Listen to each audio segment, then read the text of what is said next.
Olá, seja bem-vindo a mais um encontro do Lição em Dose Dupla. Como você está? Tudo bem contigo, com a sua família? Como você tem começado esse ano de 2022? É uma alegria estarmos juntos. Eu não sei quanto a você, mas para mim está sendo uma alegria muito grande poder fazer parte dessa família agora, a família do Lição em Dose Dupla. Eu estou muito feliz porque hoje estou acompanhado do meu querido amigo pastor Wanderson Domingues. Como é que você está, meu amigo? Pastor Roger, amigos que estão aí nos assistindo dos mais diversos lugares do ABC, do Brasil e do mundo, né? Porque Lição em Dose Dupla tem ido para tantos lugares que a gente às vezes nem imagina. Eu estou bem, graças a Deus, começando 2022 na proteção de Deus, na graça de Jesus e no estudo da palavra, que é melhor ainda, e acompanhado do meu amigo aqui que eu admiro muito, viu, gente? Pastor Roger está agora aqui no Lição em Dose Dupla, chegando, assumindo como departamental, à frente aqui do nosso departamento, mas a gente já está junto nessa batalha aí no Exército de Cristo há muito tempo, né, pastor? É verdade, e hoje vai ser dupla de fato, em todos os aspectos, porque nós estamos apenas aqui, os dois, trazendo aqui a direção e, assim, apresentando a síntese das principais ideias, porque o pastor Wanderson Assunção não está conosco, nosso querido amigo Escovão, decidiu esticar um pouquinho mais as férias e ele então está lá agora curtindo com a família e no seu merecido descanso, aproveitando um pouco para a gente dar mais parecida na mente e tal.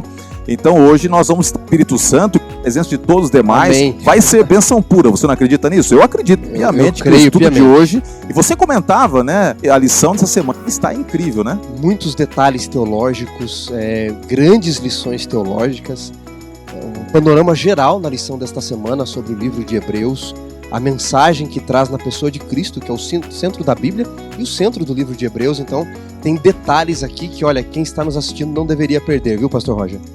Legal, um abraço então para você que faz parte aqui deste grupo que acompanha o Lição em Dose Dupla, que pertence ao território da ápice, todo o ABCD, MR e a Baixada Santista.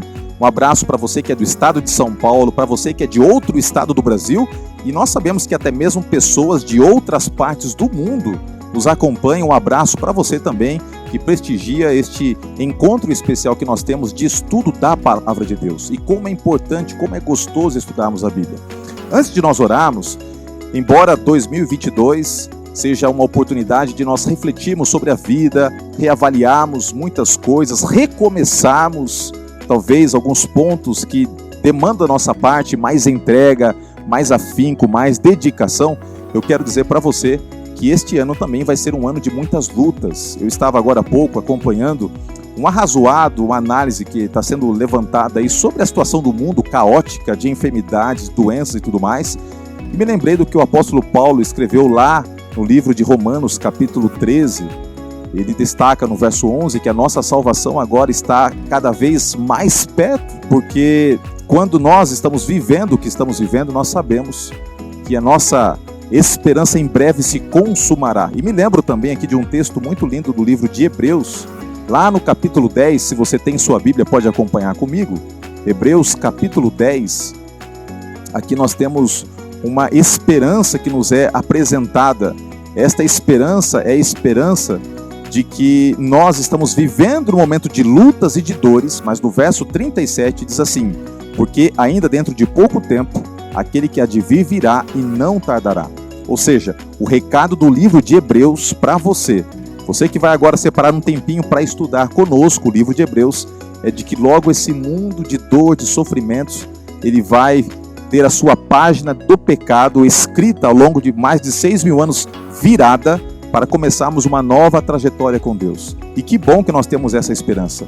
Que bom é saber que enquanto o mundo busca respostas, o mundo se debate para entender o que está acontecendo nesse contexto de uma epidemia que não passa e, pelo contrário, se amplia enfermidades surgindo de vários lugares do mundo, e a gente olha para isso tudo e consegue ter calma. Que bom é saber que nesse caos completo que a humanidade vive, nós temos as respostas para isto, e entendemos a solução que nos é apresentada pela Palavra de Deus. Que coisa linda é poder estudar a Palavra de Deus. Eu convido você, nesse momento, a se unir conosco neste estudo tão especial que tem por título A Mensagem de Hebreus. É a segunda lição que estamos aqui apresentando e convido você agora a fechar os olhos e o pastor Wanderson poderia fazer uma oração. Ele vai estar nos conduzindo em oração nesse momento. Vamos orar, sim. Senhor Deus e Pai, nós estamos no segundo estudo do nosso guia, estamos estudando o livro de Hebreus e quantas mensagens preciosas e poderosas para a nossa vida. As dificuldades que aqueles cristãos, leitores da carta, receberam e viviam, são dificuldades também que nós passamos hoje espirituais, nós que vivemos no tempo do fim. E assim como eles não podiam esmorecer, retroceder, desistir, endurecer o coração, também não permita que isso aconteça na nossa vida.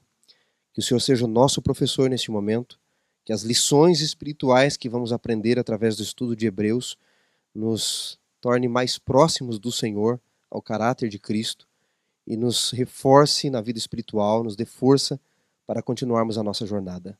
Fica conosco, comigo, com o pastor Roger, com os demais amigos que assistem e que nos ouvem, por Jesus. Amém. Amém. Olha só, eu tenho um recadinho para você, uma dica especial. Nós tivemos uma pequena dificuldade a semana passada e até divulgamos, prometemos, mas infelizmente, por esse probleminha que surgiu, nós não conseguimos compartilhar, foi o fato de que nós dissemos que estaríamos ofertando a você gratuitamente a possibilidade de ter acesso ao resumo das principais ideias da lição. Nesta semana, a partir de hoje, você está vendo aí no link que está sendo colocado aí na descrição, tanto no vídeo do YouTube quanto do Facebook, você vai poder acessar e baixar, ok? Este conteúdo que é apenas uma síntese que vai te ajudar, especialmente você que é professor da Escola Sabatina, você que gosta de arquivar e de estudar com mais profundidade, então você vai ter acesso a esse material que nós estamos produzindo aqui com muito carinho para você, tá bom? A mensagem de Hebreus. Eu quero começar lendo aqui o capítulo 8, verso 1, que diz o seguinte: ora, o essencial das coisas que estamos dizendo é que temos tal sumo sacerdote que se assentou à direita do trono da majestade dos céus. Nós percebemos a visão de Cristo não apenas como do Cordeiro, daquele servo sofredor, da missão de Cristo como nosso Salvador. É interessante no livro de Hebreus, ou até mesmo quando você estuda a Bíblia, você percebe que Jesus tem uma função tripla. Ele é o Cordeiro, assim, o servo sofredor, ele é o Messias, que é descrito ali em Isaías capítulo 53, como aquele que sofre, aquele que morre. O seu sacrifício nos proporciona a oportunidade da salvação. Mas ele não é o Cordeiro.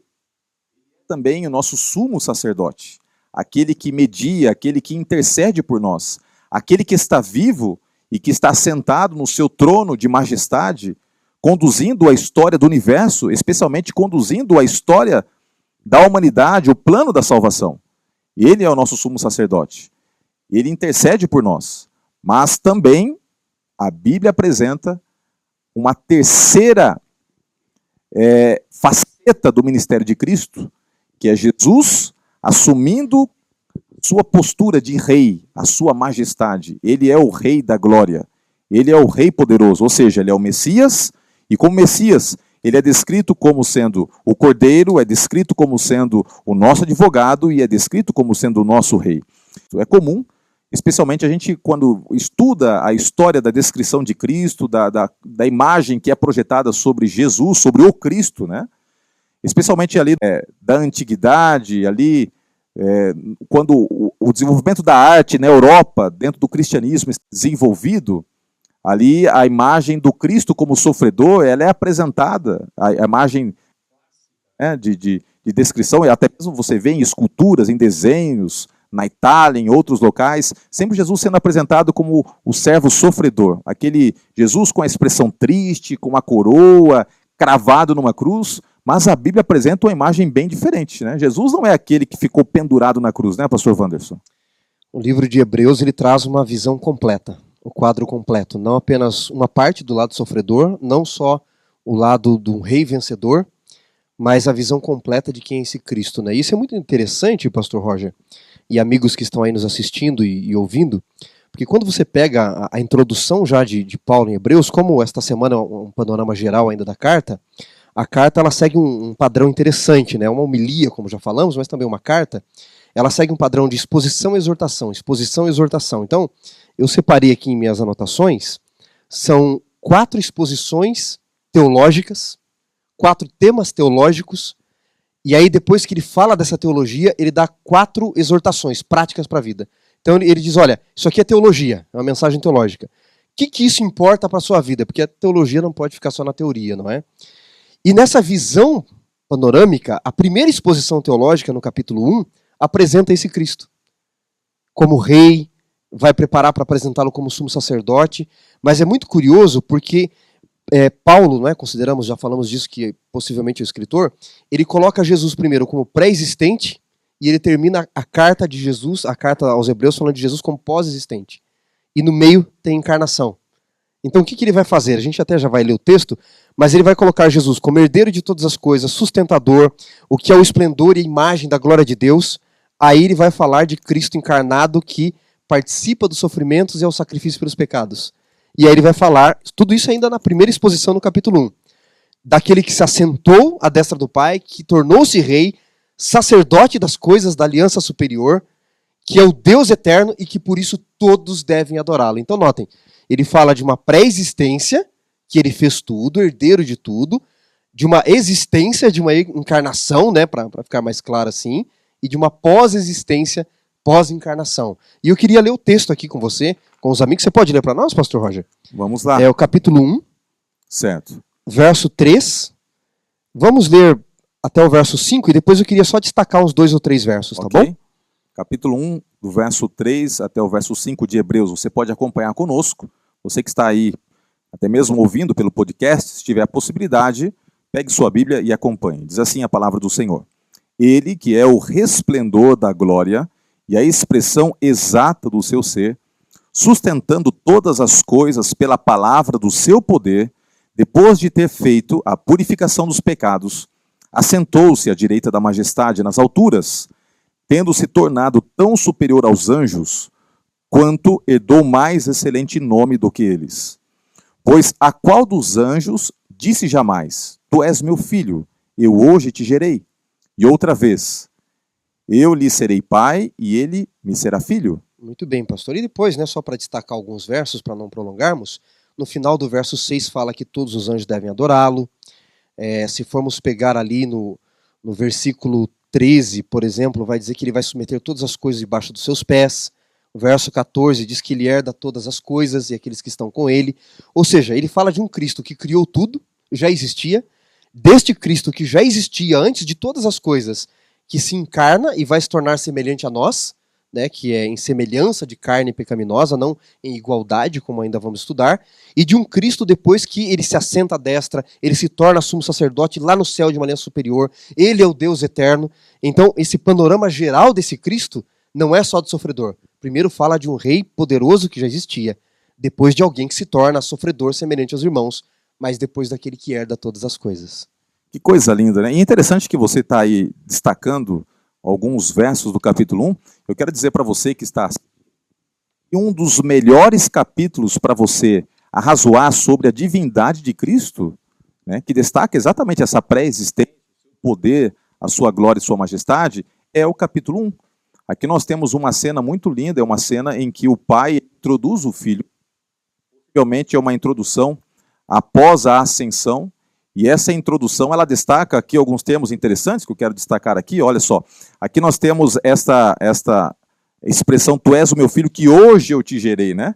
Nós temos aqui, não temos tempo possível para estudarmos aqui protocolos e tudo mais, mas... Acho que na lição 4 nós vamos depois disso, né? Com calma analisar esse aspecto, mas fica muito evidente aqui que Jesus Cristo, ele é apresentado logo no início do capítulo 1 de Hebreus como Deus, porque nenhum ser deve ser adorado senão a Deus. E aqui há uma determinação por parte do Pai que todos o adorem. Ou seja, ele é o Rei majestoso. Jesus Cristo é o Rei majestoso. Ele tem a mesma essência divina. Ele não se tornou Deus. Ele sempre foi Deus. Ele é o Deus eterno, o Filho. Exato. E a Bíblia apresenta de maneira muito interessante que esta visão de Cristo como rei, deve fazer parte do nosso entendimento da figura de Cristo. E eu quero destacar para você, inclusive, que quando você entende Jesus como rei, você pode, de certa forma, andar com a sua cabeça erguida, tranquilo, sabendo que aquele que te protege, aquele que morreu por você, tem o poder e detém sobre o seu controle todas as coisas. Eu, quando era pequeno, me sentia até mais valente quando estava ao lado do meu pai. Porque quando você está ao lado do pai, você se sente amparado, você se sente protegido. E algumas pessoas, às vezes, perdem essa noção de que Jesus, na luta entre o bem e o mal, ele tem todo o poder, ele é majestoso, ele é o rei. E a Bíblia aqui descreve de maneira direta que ele é o governante. É interessante que ele é o governante. Ele governa todas as coisas, ele é o soberano do universo e ele é aquele que venceu Satanás. Não apenas o venceu no passado, mas tem vencido no presente e o vencerá, esmagará em breve, né, sob seus pés a cabeça, né, de Satanás. E é interessante que a lição ela vai destacando aqui várias facetas, né, dessa visão de Cristo como o rei. E você mencionou algo muito interessante aqui, pastor Roger, porque se os anjos adoram Jesus, há religiões, né, uma observação aqui, eu não estou fazendo uma crítica em si a eles, mas há religiões que não aceitam Jesus como Deus, né, uma espécie de semideus, e vocês sabem disso, vocês amigos que nos assistem, algumas religiões infelizmente não aceitam Jesus como Deus, uma criatura, uma espécie de primeiro ser criado, mas se os anjos o adoram, e não são os anjos caídos, então ou os anjos são idólatras, ou Jesus é o Deus Rei do Universo. E mais ainda, não é? Algumas religiões dizem, não, aqui não é adorar, é prestar homenagem para algumas religiões. O termo grego aqui é proskinese, que é o mesmo termo que aparece em Mateus 4, verso 10, quando Jesus diz para o diabo, somente ao Senhor teu Deus, proskinese, adorarás. Só que alguns aqui preferiram traduzir em Hebreus 1 por homenagear e lá por adorar, o termo é o mesmo. Então Jesus é um rei, e a lição traz aqui no nosso guia de estudos algo interessante. 3 pontos o autor destaca. Primeiro, porque ele é adorado como Deus. Ele é adorado como Deus. Segundo, ele é apresentado na corte celestial, que o adora. E terceiro, ele é entronizado.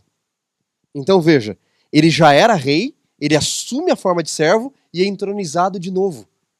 Ou seja, ele era rei, ele vem para conquistar um reino e continua rei.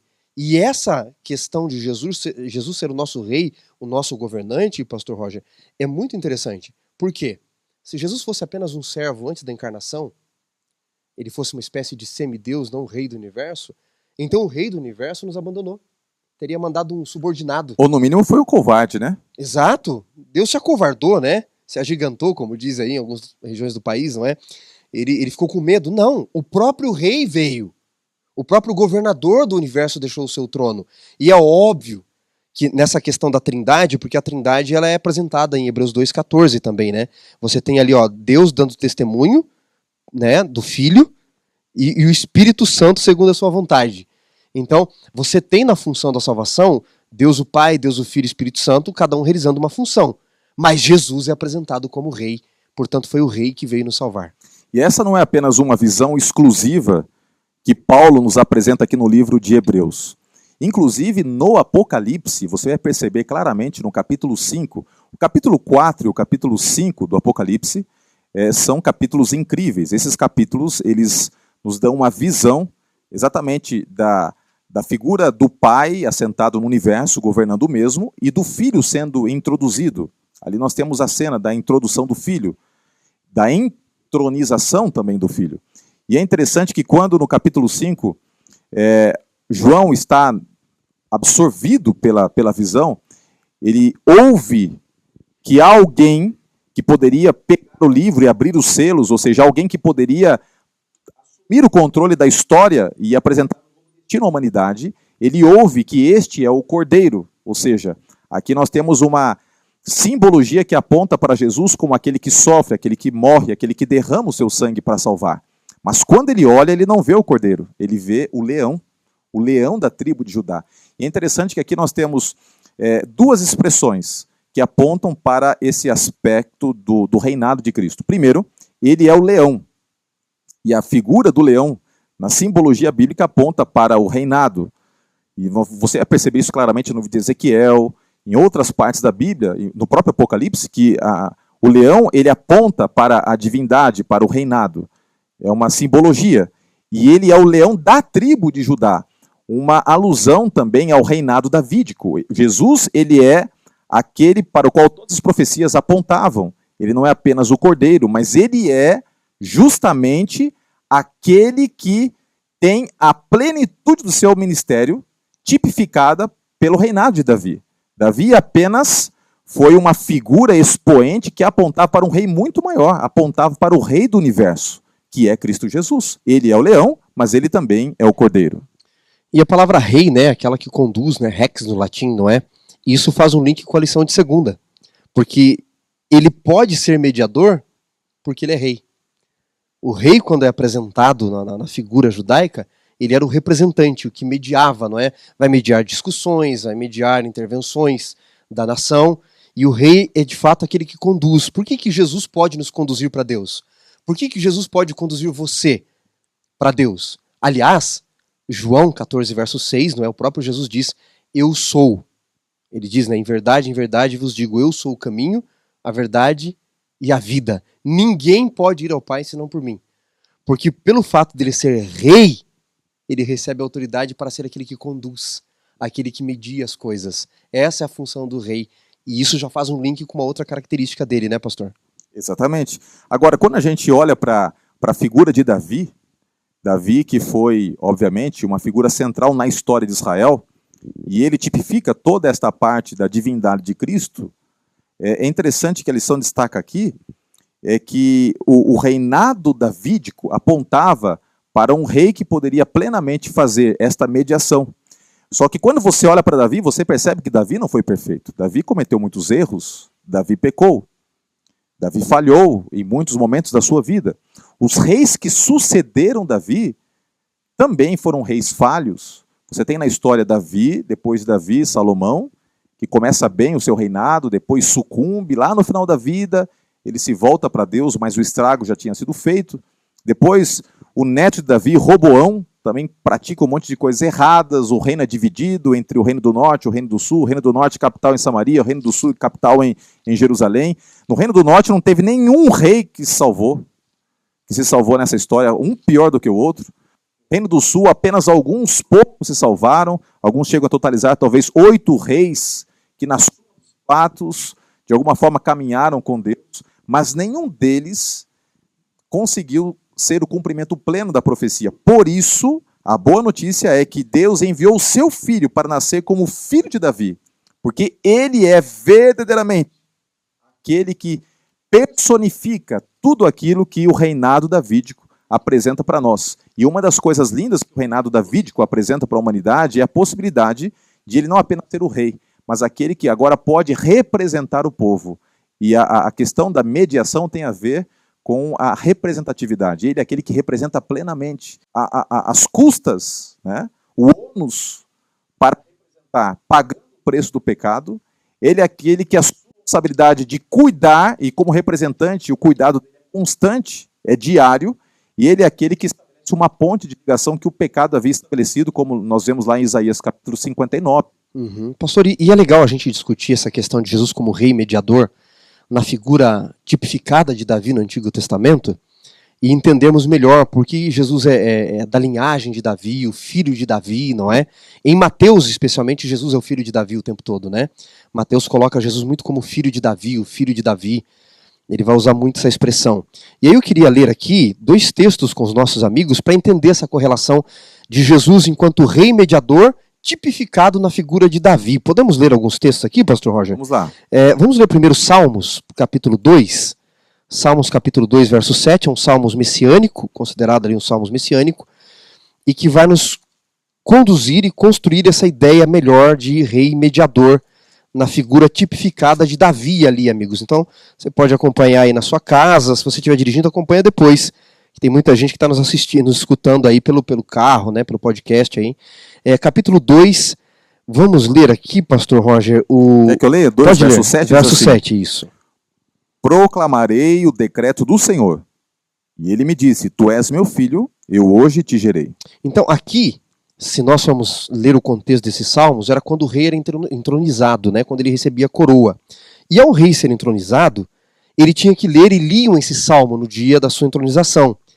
E ali se proclamava pelo sacerdote como voz de Deus, dizendo, tu és meu filho, eu hoje te gerei. Eu te serei por pai e tu me serás por filho. Então, o rei se tornava um representante filho de Deus para o povo, quando ele era entronizado. E aí, nós linkamos isso com a figura em Samuel, capítulo 7, que a lição usa, versos 12, e Êxodo 14, quando diz que Israel é o seu primogênito, que ele escolhe um primogênito.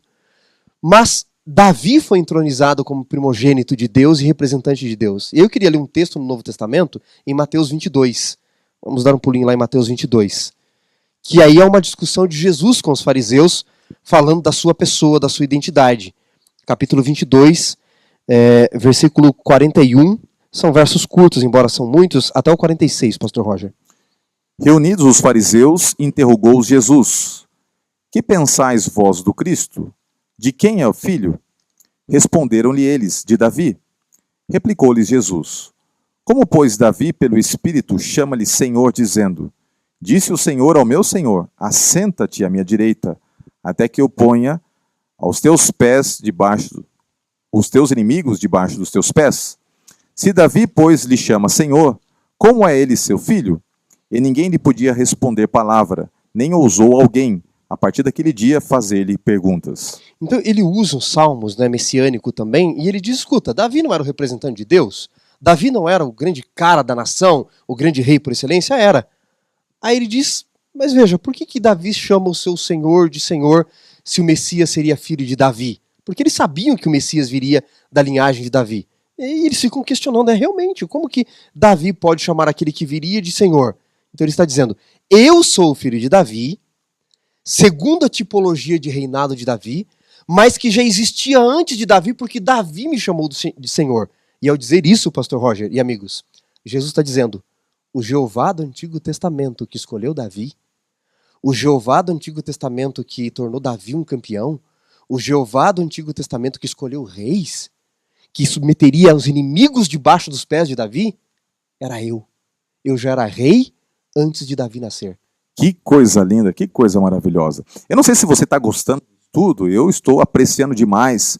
O estudo do livro de Hebreus é um estudo muito rico, como nos ajuda, não apenas em termos de conhecimento e amplitude de visão teológica, mas absorvemos esses conceitos e colocamos em prática na nossa vida. Olha que coisa linda, você entender que o Jesus a qual você serve é um Jesus que te ama a ponto de ter morrido por você, que tem todo o poder.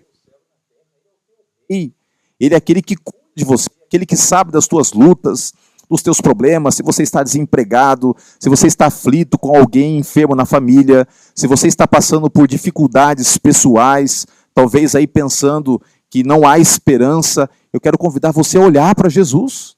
E é o que o livro de Hebreus nos convida, a olharmos para Jesus. Então continue conosco aí, ouvindo através do podcast, no Facebook, no YouTube, estudando conosco. Nós já estamos caminhando para a parte final do estudo. E eu quero aqui dizer que outro dia eu estava olhando sobre o fenômeno, né, que existe hoje no mundo, da idolatria, a busca que há na humanidade por referências. Né? Então você vê, por exemplo, que alguns cantores, e nem sendo tão bons assim, arrastam multidões, têm uma quantidade de fãs, se tornam ricos, jogadores de futebol, esportistas, assim por diante, porque há uma necessidade de se olhar para alguém e de se enxergar em alguém, em projetar a vitória do outro como sendo a sua própria vitória. Então é por isso que nós vemos as pessoas buscando desesperadamente referências. E todos gostam de escolher as referências como sendo aquelas referências vencedoras. E não é por acaso que você vê vários menininhos jogando bola na rua, dizendo, eu sou o Messi, eu sou o Cristiano Ronaldo, eu sou o Neymar, porque todo mundo quer servir, ou pelo menos aparentar, né, ser alguém que é um campeão, que é um vencedor. E nós temos nessas, mesmo nelas, falhas. Porque mesmo o Messi tem os seus defeitos, o Neymar tem os seus defeitos, um grande artista de Hollywood vai ter os seus problemas. Agora, nós servimos Jesus, que é cordeiro, que é rei, ele é o campeão. E é interessante que quando você olha para essa questão do reinado, o rei não apenas representava o seu reino, mas a vitória do rei era imputada e era colocada sobre todo o seu reinado. Ou seja, ter um rei vencedor, ter um rei campeão, era sinônimo de sucesso. Era essencial, era crucial até mesmo a sua sobrevivência. ninguém poderia subsistir tendo um rei perdedor, um rei fracassado. E aqui no livro de Hebreus, nós temos aqui um texto muito interessante, que há uma menção a Cristo lá no capítulo 2, do verso 14 até o 16, se puder ler para nós, pastor, você pode ler para nós, pastor? Sim. Hebreus 2, do verso 14 ao 16, o que diz aí? Diz assim: visto pois que os filhos têm participação comum de carne e sangue, destes também ele igualmente participou, para que por sua morte destruísse aquele que tem o poder da morte, a saber, o diabo, e livrasse todos que, pelo pavor da morte, estavam sujeitos à escravidão por toda a vida. Pois ele, evidentemente, não socorre anjos, mas socorre a descendência de Abraão. Esta visão teológica, ela encontra eco lá em Isaías 49, verso 25, que diz o seguinte: mas assim diz o Senhor, certamente os presos serão tirados do valente, e o despojo do tirano será resgatado. Porque eu lutarei contra os que lutam contra você, e salvarei os seus filhos. Você não é meu xará, mas é conhecido por muitos como xará. Que coisa incrível isso aqui, né? Saber que Jesus é o campeão. É aquele que venceu o originador, né? O originador de toda essa sequela, essas mazelas de pecado, ou seja, aquele que introduziu o pecado no universo, Satanás, foi vencido por Cristo. Ele é o nosso campeão. Ele é aquele que venceu, aquele que aparentemente se colocava como invencível.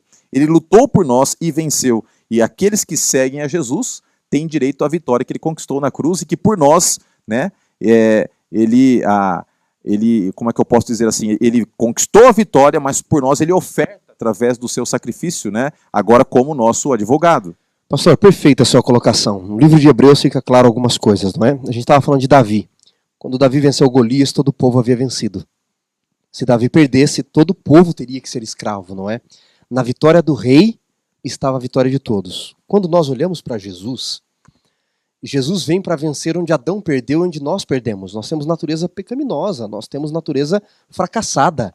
Ninguém pode, como Jesus, dizer: aí vem o príncipe deste mundo e ele nada tem contra mim. Ninguém pode fazer isso, a não ser Jesus. Agora note, a vitória de Cristo é a minha e a sua vitória. E nós, segundo o livro de Hebreus aqui, não fomos chamados a vencer como ele venceu. Nós somos chamados a vencer porque ele venceu. Nós somos pecadores. Paulo diz em Romanos 7, eu sou vendido à escravidão do pecado. Miserável homem que sou, quem me livrará? A resposta, que já está lá em Romanos, está aqui também. Ele está dizendo, né, Romanos, uns 7 anos antes ele escreveu, graças a Deus por Jesus Cristo. Nós temos alguém que, semelhante aos irmãos, diz o verso 17, né? Semelhante, semelhança não é igualdade. Tá? Nós precisamos separar homoiomate, que é o termo aqui, de isos. Isos é igualdade. Homoiomate é semelhança. Tá? Você pode ser semelhante aos seus irmãos. Você pode até ter um irmão gêmeo. Você não é ele. Você é semelhante. Então ele vem em semelhança de carne pecaminosa. Ele tinha as fraquezas da natureza humana, não na moral, mas física. Mas ele vence o diabo numa condição bem pior do que a que Adão teve no Éden. E a vitória de Cristo, assim como a vitória de Davi como rei e representante, se tornou a vitória do povo. A vitória de Cristo é a sua vitória. Preste atenção. Vou falar aqui olhando para você que está aí nos assistindo aí, e você que está ouvindo, preste bem atenção. Deus, ele vai salvar você pelos méritos de Cristo, não pelas suas obras. Você é salvo para as boas obras, é verdade. Não pelas boas obras. Mas você é salvo pelas obras de Cristo. E a vitória dele é a sua vitória. Olha que coisa linda, que coisa linda. Você está aqui falando, eu estou aqui pensando, digerindo isso tudo, e a gente fica assim extasiado. E o evangelho é tão bom, que às vezes até parece bom demais para ser verdade. Eu tenho me deparado em algumas discussões teológicas lá em casa com os meus filhinhos. Eles gostam muito de pensar, e eles escutam as coisas, eles leem, e querem incentivar o seu filho a ler também, tá? A gente às vezes deixa o nosso filho ali muito ali focado em eletrônicos e tudo mais. Faça um desafio para que seu filho leia. Eu fiz isso nessa pandemia. Desafiei o meu filho mais velho para que ele lesse. E no último ano ele leu 34 livros. E o meu caçulinha, um pouquinho mais preguiçoso, leu 12. Mas ele está lendo lá também. E nós estávamos viajando para o sul para visitar a minha sogra. E você ama a sua sogra? Eu amo minha sogra, né? A gente tem que amar a sogra, a gente vai para o céu junto com a sogra, não é verdade? Se você não ama a tua sogra, começa a orar pela sua sogra, viu? Pastor, eu posso fazer uma piadinha Vamos teológica lá, aqui? vamos Parêntese, piadinha Vamos teológica, lá. né? Outro dia eu liguei para um amigo, que a sogra tá morando com ele. Falei, então como é que tá? Ele falou, rapaz, tá igual o Jardim do Éden agora. Falei, então tá uma bênção? Ele falou, não, tá Adão, Eva e a serpente agora. Brincadeira, hein? Ai, Brincadeira, sogra. Espero que sua sogra não seja a serpente, tá? E que você não seja a serpente para sua sogra também, tá bom? Momento de descontração do Lição em Dose Dupla. Vamos lá. Vou apanhar das sogras. Não. Minha sogra é demais. E as sogras que estão ouvindo Lição em Dose Dupla são maravilhosas, tá? Todo mundo tem a sogra que merece. Vamos lá.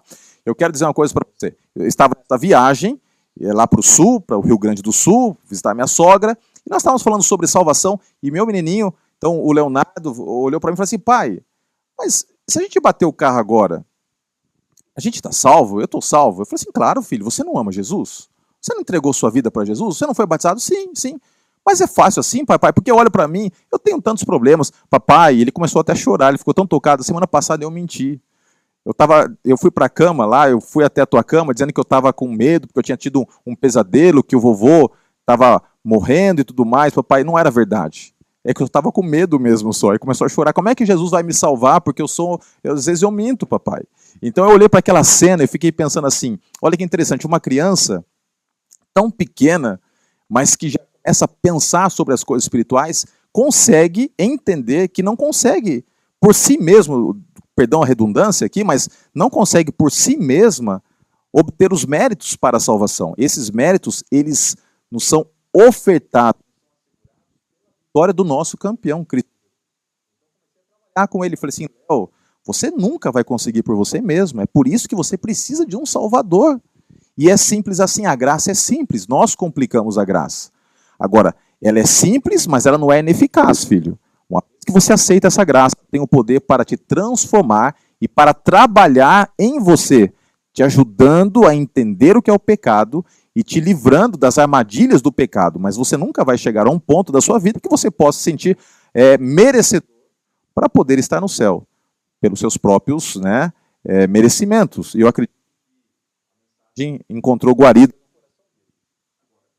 Isso tudo nos é possível porque ele, como campeão, intercede por nós. No capítulo 5 até o capítulo 7, na verdade, nessa sessão do capítulo 5 até o capítulo 7, nós temos aqui uma ênfase no sacerdócio de Cristo, Jesus como nosso advogado. Mas antes mesmo de começar o capítulo 5, já no capítulo 4, eu quero ler aqui contigo, um dos textos mais conhecidos da Bíblia, capítulo 4 do livro de Hebreus, verso 14 até o 16, diz o seguinte: tendo, pois, a Jesus, o Filho de Deus, como grande sumo sacerdote que penetrou os céus, conservemos firmes a nossa confissão, porque não temos sumo sacerdote que não possa compadecer-se das nossas fraquezas. Antes, ele foi tentado em todas as coisas à nossa semelhança, mas sem pecado. Acheguemo-nos, portanto, confiadamente, junto ao trono da graça, a fim de recebermos misericórdia e acharmos graça para socorro em ocasião oportuna. Olha, esse texto autoexplicativo, né? Sensacional, né, pastor? Vamos nos achegar, porque temos alguém que nos defende, temos o nosso sumo sacerdote. Pastor, você é um chefe aqui, posso problematizar aqui um pouquinho? Manda bala. Algumas pessoas perguntam assim, pastor, Jesus poderia ter pecado? Jesus cobiçou uma mulher? Já devem ter feito essa pergunta para você. Esse texto aqui responde muita coisa, tem uma infinidade de questões teológicas aqui. Eu vou resumir bastante aqui, gente, mas veja. Adão era perfeito? Era. Podia pecar? Podia escolher pecar. É diferente da nossa natureza pecaminosa. Isso é uma questão que ainda vamos estudar em Hebreus. Mas Adão, perfeito, escolheu pecar. Os anjos eram perfeitos? Escolheram pecar? Porque pecado não é só o desejo ou o ato. O pecado é escolher se afastar de Deus em primeira instância. Jesus podia escolher isso? Podia. Ele era livre. Mas ele, livre, escolheu obedecer. Certo? E aqui tem uma questão interessante, pastor, teológica, porque o texto que você leu diz que ele foi tentado em tudo à nossa semelhança. Então algumas pessoas pensam assim, então Jesus cobiçou uma mulher, pode pensar um homem. Amigo, Herbert Chesterton, um dos principais teólogos do século passado, disse, se Jesus não tivesse existido, a mente humana não poderia tê-lo inventado. Era impossível. Jesus foi como nós jamais como ele. Agora, Ellen White adverte, autora americana e voz profética aos adventistas, pastor Roger. Ela diz, cuidado em não tornar Jesus completamente igual a nós, com as mesmas tendências. Ele não era escravo do pecado. Ele não era. Ele tinha domínio sobre a natureza humana. Ele nasceu sem pecado, imaculado, filho de Deus. E veja, Jesus não precisava ser tentado em tudo na forma, mas na essência. E qual é a essência de todo pecado? É simplesmente se afastar de Deus, é querer eu ser o Deus da minha vida. É independência de Deus. Não foi isso que o diabo fez no céu? Não é isso que ele pediu para Jesus fazer? Agora note, Jesus precisava nascer mulher para ser salvador das mulheres? Não, Jesus não foi tentado em matar o seu marido porque ele não era mulher, não teve esposo. Ele não foi tentado em matar os seus filhos com TPM. Parece uma discussão besta, assim, superficial, mas não. Note, Jesus, ele não precisava nascer mulher. E ele nem foi casado, ele não foi tentado em matar a sua esposa. Mas por que a Bíblia diz aqui que ele foi tentado em tudo, em todas as coisas, a nossa semelhança? Final do verso 15. Na essência do pecado, que é a independência de Deus. A essência do pecado é eu dizer assim, eu sei o que o Senhor quer, mas eu vou fazer a minha vontade. Eu sou o Deus da minha própria vida. E Jesus não fez isso. A forma é adaptada. Para um vai ser droga, bebida, roubo, mas a essência de todo pecado é independência da vontade de Deus. Jesus foi tentado sendo independente de Deus? Foi. Por isso ele pode ser o representante das mulheres, dos casados, dos solteiros, dos viúvos? Pode, porque a essência de todo o pecado é essa. E é interessante, então, já pegando aqui o embalo, para nós fecharmos essa questão de Jesus como nosso sumo sacerdote e avançarmos agora para o último capítulo derradeiro do nosso estudo aqui. No livro de Hebreus, capítulo 2, melhor dizendo, você pode ler para nós? Hebreus, capítulo 2, o verso 17, diz assim, olha. Você lê para nós aí? Vamos lá. Capítulo 2, verso 17, que é a primeira vez, né, pastor, que aparece a expressão sumo sacerdote, né? Por isso mesmo convinha que ele em todas as coisas se tornasse semelhante aos irmãos, para ser misericordioso e fiel sumo sacerdote nas coisas referentes a Deus e para fazer propiciação pelos pecados do povo. E é interessante que na primeira referência que nós temos aqui de Cristo, né, como sacerdote no livro de Hebreus, duas coisas se destacam.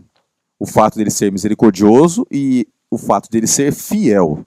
O que isso nos ensina, pastor Wanderson? Pastor, essa é uma linda observação, uma excelente observação, porque embora seja dividido em capítulos, a Bíblia não foi escrita em capítulos e versículos, não é? Então essa ideia do capítulo 2, verso 17 e 18, está sendo explicada no capítulo 3, onde ele vai apresentar quem? Moisés. E olha só, ele vai dizer no capítulo 3, verso 2, o qual é fiel àquele que constituiu, como também era Moisés em toda a casa de Deus. Então ele está dizendo que Moisés era fiel em toda a casa de Deus. E aí ele diz no verso 3, Jesus, todavia, tem sido considerado digno e tanto de maior glória do que Moisés, quanto maior honra do que a casa tem aquele que a estabeleceu. Pois toda casa é estabelecida por alguém, mas aquele que estabeleceu todas as coisas é Deus. Verso 5, e Moisés era fiel. Então, ele é um sumo sacerdote fiel como Moisés. E Moisés foi o maior dos profetas do Antigo Testamento. Em toda a casa de Deus como servo, para testemunho de todas as coisas. Cristo, porém, como filho em sua casa, a qual somos nós essa casa, olha que fantástico isso, se guardamos firmes, né, até o fim, a ousadia da exultação na sua esperança. Então ele está dizendo o seguinte, que Cristo é igual e diferente a Moisés. Ele é igual na representatividade de fidelidade nas coisas de Deus, embora Moisés fosse pecador e também precisasse de salvação. Mas na causa de Deus, na libertação, abandonar o Egito, se tornar semelhante aos seus irmãos escravos, nisso ele é fiel como Moisés. Mas ele é diferente aonde? Em misericórdia e glória, porque ele existia antes de Moisés. Então, Paulo vai dizer que Jesus é maior do que os anjos, e ele vai dizer agora, Jesus é maior do que Moisés, e vai dizer depois, ele é maior do que Melquisedeque e maior do que Arão. Que coisa impressionante. Nós estamos aí chegando à parte final do estudo, e eu quero aqui dizer que está sendo para mim uma alegria muito grande fazer parte desta família do Lição em Dose Dupla. A gente aprende muita coisa. Espero que você esteja aí colocando também os seus comentários. Escreva aí para nós no chat aí do YouTube ou do Facebook o que você está achando do estudo. Se você tiver uma dúvida, escreva. Eu estou acompanhando, tá? O que está sendo escrito, para que a gente possa responder nas lições subsequentes. A gente não tem como responder agora, porque a gente está fazendo aqui a transmissão, mas a gente pode depois olhar com carinho, observar os questionamentos e muitas dessas questões aqui poderemos buscar respostas e apresentar as mesmas para você, tá bom? Agora, como sacerdote, como rei e como cordeiro, Jesus propõe um novo caminho. E esse caminho, ele é ilustrado através de uma nova berit, né, do hebraico, acordo ou aliança, é nada mais, nada menos do que algo que é proposto para ser inviolável. E Jesus agora coloca para nós, como pecadores, uma nova aliança, uma nova berit, um novo acordo, uma nova aliança de salvação. E essa aliança é uma aliança superior. Na verdade, nós não temos aqui tempo para estudarmos toda a teologia da aliança. A nova aliança, ela tem a sua base na primeira aliança de todas, né? Foi estabelecida antes do pecado. É uma aliança que já está ali apontando para o relacionamento com o Pai, com Cristo, como sendo o que mantém e o que preserva a vida.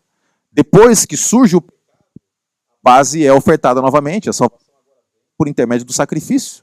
E no capítulo 3 nós temos ali já a menção de que Jesus ele viria para esmagar a cabeça da serpente.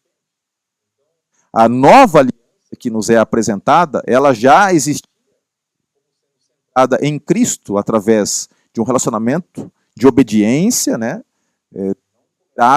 Deste fruto, porque se comer, certamente morrerás. Houvesse fidelidade, houvesse ligação contínua, esta aliança de criação, né? E de relacionamento. E a vida após o pecado, é do Pai ofertada a promessa que ia morrer, e através do sangue do Filho seria esmagado a cabeça da serpente. Dificuldade em entender isso, e o também teve, e ele então tenta propor uma alternativa para este caminho. Qual é a alternativa? Não, fala o que nós precisamos fazer e nós faremos para que possamos viver e termos a salvação. E obviamente que quando o homem tenta colocar as obras, a aliança ela cai por terra, porque o homem não tem a competência em prometer e cumprir. Ele não tem essa competência. E então Deus diz assim, esquece a aliança, propondo, eu vou propor uma nova aliança. Essa nova aliança que ele propõe, que agora é sacramentada através da vida do ministério de Cristo, nada mais é do que esta primeira aliança que foi nos ofertada lá no passado. E ele é o ministro dessa aliança superior. Essa aliança é uma aliança que nos dá a segurança de que a salvação ela é algo presente e é uma realidade na nossa vida. E ela é superior em todos os sentidos, né? Primeiro porque as outras alianças eram feitas por cordeirinhos, esta, João 21:29, é o Cordeiro de Deus. As outras eram feitas e mediadas por sacerdotes com pecados terrenos, essa pelo sumo sacerdote perfeito que é Cristo. Em Hebreus nós vamos entender que Jesus é o templo, ele é o Cordeiro e ele é o sumo sacerdote. E é muito interessante, pastor, quando a gente olha aqui a questão dessa aliança superior no santuário celestial, Hebreus 8 e 9, que eles são de quinta traz esses textos, fala muito desse santuário celestial que, até onde eu sei, os adventistas são os únicos que defendem essa ideia, baseados em Apocalipse, mas especialmente no texto de Hebreus 8 e 9, capítulos 8 e 9. Eu fui visitar outro dia aí com o pastor da Andrews. Ele queria conhecer o Templo de Salomão. Ele veio aqui para o Brasil e falou, olha, eu quero conhecer o Templo de Salomão, aqui no Brás, em São Paulo. E nós fomos, o interessante não é o templo em si, mas a representatividade que você tem ali, a reconstrução do tabernáculo do deserto, em tamanho real, e vem alguém te guiando vestido de sacerdote e tal, e ele vai explicando lá as funções do santuário. E a gente foi ouvindo tal, discordando de várias coisas ali, segundo o que a gente estuda na Bíblia. Mas aí nós chegamos no lugar santíssimo, pastor Roger, e aí o rapaz que estava explicando falou, olha, aqui é o lugar que o sacerdote entrava uma única vez por ano, lá em Israel, no tabernáculo e tal, para oferecer sacrifício pelo povo. Aí a gente já estava indignado com algumas falhas, eu levantei a mão e disse, não, eram 2 vezes. Ele falou, não, era uma. Eu disse, não, 2. Ele falou, uma? Eu disse, 2. Ele disse, de onde você tirou a ideia de que o sacerdote entrava 2 vezes por ano no lugar santíssimo? Eu falei, da Bíblia. E eu li esse texto para ele, de Levíticos capítulo 16, rapidamente lá. O verso 2 diz que o sacerdote irá então pela 10º dia do 7º mês, pela primeira vez atrás do véu da cortina, no lugar santíssimo. Aí o verso 11 diz assim, ó, Arão fará chegar o novilho da sua oferta pelo pecado seu e da sua casa. Imolará o novilho pelo pecado. Tomará o altar, o incensário, ele está lá no lugar santíssimo. Aí o verso 15 diz que depois que ele sair e aspergir 7 vezes, imolará o bode da oferta pelo pecado do povo. Então olha que curioso, o sumo sacerdote, ele entrava 2 vezes no mesmo dia, era um único dia, mas 2 vezes no mesmo dia, no santuário, no Santíssimo. Um para oferecer o sacrifício por ele e depois para interceder pelo povo.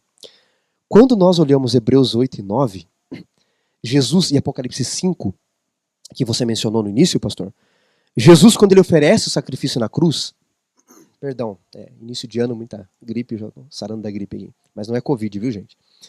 Jesus, ele ressuscita de manhã, no domingo, Maria vai tocar nele, ele diz, não me toque, porque eu não fui ao Pai. Depois ele aparece em João 20 para Tomé, ele diz, Tomé, pode me tocar. Mas por que Maria não podia e agora Tomé pode? Jesus ascendeu aos céus, Apocalipse 5, apresentou o sacrifício pela vindicação do caráter de Deus, o sacrifício foi aceito, ele fica 40 dias na terra e volta para interceder pelo povo. E aí nós temos depois ali a profecia de Daniel, que ele vai passar para o lugar santíssimo. Quando nós olhamos Hebreus 8 e 9, nós vemos um santuário celestial. Tudo aquilo que acontecia no terrestre acontece de forma mais excelente. E aí a gente junta isso com 1 João 2, pastor, eu vou lhe devolver a palavra. Nós temos um advogado junto ao Pai. Aquele que intercede por nós numa superior aliança. E nós podemos, diz Ellen White, levar a ele todas as nossas causas. Porque este advogado e sumo sacerdote nunca perdeu uma causa que lhe foi confiada. Coisa impressionante. Ele é o fundamento e a vida do templo, diz Ellen White. Os cultos realizados nele simbolizavam o sacrifício do Filho de Deus. O sacerdócio foi estabelecido para representar o caráter mediador e a obra de Cristo. Todo o plano de culto sacrificial era uma representação da morte do Salvador para redimir o mundo. Não haveria eficácia nessas ofertas quando se consumasse o grande acontecimento para o qual haviam apontado por séculos. Todo o ritual da antiga aliança, toda a morte de cordeiros no passado, não teria nenhum sentido se a verdadeira e suprema e a nova aliança fosse, de certa forma, falha. Mas uma vez que Cristo venceu e esta aliança nova nos é ofertada com base da salvação, nós cremos que Ele está no santuário celestial e intercede por nós. Nós cremos que o céu é real. Nós cremos que há um local físico no qual Deus está presente e intercede por nós. Nós não cremos nessa proposta platônica de uma dualidade existencial num mundo de ideias imaterial. Nós cremos que o nosso Deus é maior do que toda a matéria. Mas nós cremos que esse Deus escolheu criar um local para que pudesse ali nesse local estabelecer o seu reinado no universo e também mediar a salvação em prol de pecadores como eu e você. E é neste local, lá no santuário celestial, em que ele executa o seu ofício sacerdotal. E é lá que Cristo, por você, intercede. E é lá em que Cristo está conduzindo esses momentos finais da história. Nós começamos falando sobre o fato de que nós estamos cada vez mais chegando aos últimos momentos da história. Eu quero terminar o nosso estudo aqui dizendo para você o seguinte: de nada adianta você saber tudo sobre o sacerdócio de Cristo, sobre o sacrifício de Cristo, sobre o reinado de Cristo, sobre a intercessão de Cristo, se você não estiver preparado para um dia, muito em breve, se encontrar com Cristo. Eu quero desafiar você a aproveitar cada estudo da lição da Escola Sabatina para colocar sua vida em dia com Deus, porque o que há de vir virá e não tardará. Está chegando o dia em que nós não mais falaremos de Jesus, nós falaremos pessoalmente com Jesus. E esse Jesus convida você nesse momento a abrir o seu coração. Coloque diante dele todo o seu fardo, peso, suas lutas, suas inquietudes. Ele é real. Você não está aqui apenas seguindo uma tradição de homens, você não está apenas se adequando a práticas, a doutrinas de uma igreja, você está sendo convidado a caminhar com alguém que está estendendo a mão para você todos os dias, dizendo: filho, toca minhas mãos. Você quer saber se eu sou real? Toca nas minhas mãos, toca aqui do meu lado. Se você tem no seu coração uma postura de Tomé, toca, você vai ver que eu sou real, eu estou contigo. Não temas, porque eu sou o teu Deus. Não te espantes, porque eu te sustento com a minha mão direita. E é esse Jesus que está oferecendo para você essa salvação. Aquela que foi conquistada na cruz, dada para você através do seu ofício sacerdotal no céu, e que um dia será quando o Rei dos Reis e Senhor dos Senhores. Vamos orar? Muito obrigado por você ter ficado conosco. E após essa oração, fica aqui o nosso convite para você acessar o nosso material que está sendo disponibilizado e participar do nosso próximo estudo. Pastor, nos despeça em oração, por favor. Vamos orar. Senhor Deus, queremos te agradecer porque teu Santo Espírito nos guiou no estudo da tua palavra.